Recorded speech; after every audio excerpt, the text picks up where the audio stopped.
Assalamu alaikum students. I am Ataur Rahman from Ustad Computer Academy.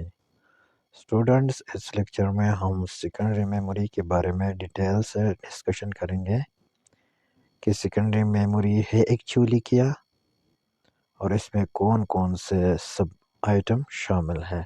तो चलो start करते हैं। तो चलो आते हैं डिफिनीशन की तरफ। What is secondary memory? It is also called external memory. इसको एक्सटर्नल मेमोरी भी कहा जाता है। क्यों? क्योंकि हम इस मेमोरी को बाहर से अपने सिस्टम को लगा सकते हैं, इसलिए इसको कहते हैं एक्सटर्नल मेमोरी।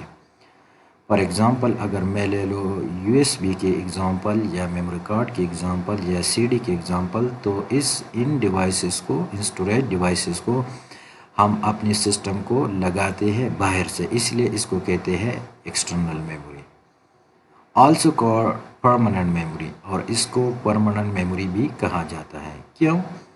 क्योंकि यहाँ पर जो फाइल्स होते हैं, जो डेटा होते हैं, उसको हमेशा के लिए स्टोर किया जाता है बनिस्बत प्राइमरी मेमोरी की। क्योंकि जो प्राइमरी मेमोरीज होते हैं वहाँ पर डेटा कुछ सेशन के लिए स्टोर होते हैं। जब हम अपनी सिस्टम को ऑन करते हैं और फिर ऑफ करते हैं तो हमारे वो मेमोरी फिर लॉस होते हैं, सिर्फ सेशंस के लिए होते हैं। और यहाँ पर जो भी डेटा होगा ये परमानेंटली होगा तब तक जब तक यूज़र उसको डिलीट नहीं करेगा। Store large amount of data such as GB and KB। और यहाँ पर जितनी इन डिवाइसेस में यानी सेकेंडरी मेमोरीज में हम डेटा बहुत ज़्यादा मकदार में सेव कर सकते हैं, लाइक यानी GB गीगाबाइट्स में या TB और टेराबाइट्स में, और बहुत ज़्यादा देर के लिए बहुत ज़्यादा डेटा हम सेव कर सकते हैं।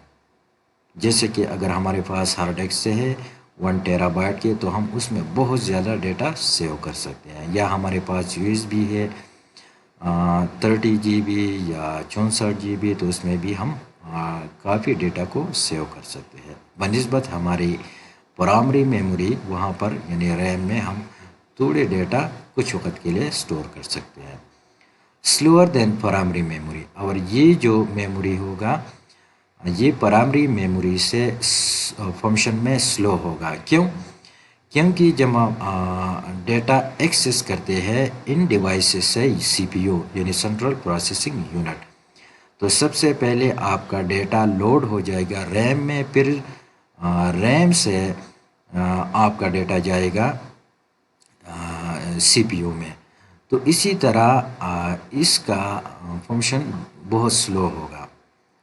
और हमने ये भी कहा था, डिस्कस किया था पिछली वीडियोस में कि हमारा जो रैम है उसमें हमारा डेटा यानी फास्ट जो है वो फास्ट होती है फंक्शन में, क्योंकि CPU डायरेक्टली एक्सेस करते हैं फ्रॉम रैम। और जो सेकेंडरी मेमोरी का है तो ये पहले रैम में लोड होते हैं फिर CPU में जाते हैं, तो इसलिए इसकी फंक्शन स्लो होती है।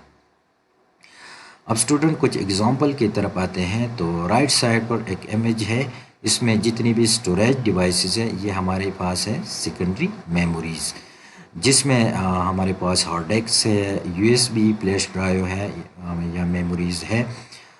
इसके अलावा मेमोरी कार्ड है, CD है, DVD है, एट्सेट्रा। तो ये सारे सेकेंडरी मेमोरीज है जो हम अपने सिस्टम को बाहर से लगाते हैं और बहुत ज़्यादा या देर तक हम अपने डेटा इसमें सेव करते हैं। तो ये हमारी सेकेंडरी मेमोरीज हैं। स्टूडेंट, ये एक शॉर्ट लेक्चर था अबाउट सेकेंडरी मेमोरीज। तो इसमें हमने सेकेंडरी मेमोरीज के बारे में पढ़ा विद एग्जांपल और फुल एक्सप्लेनेशन।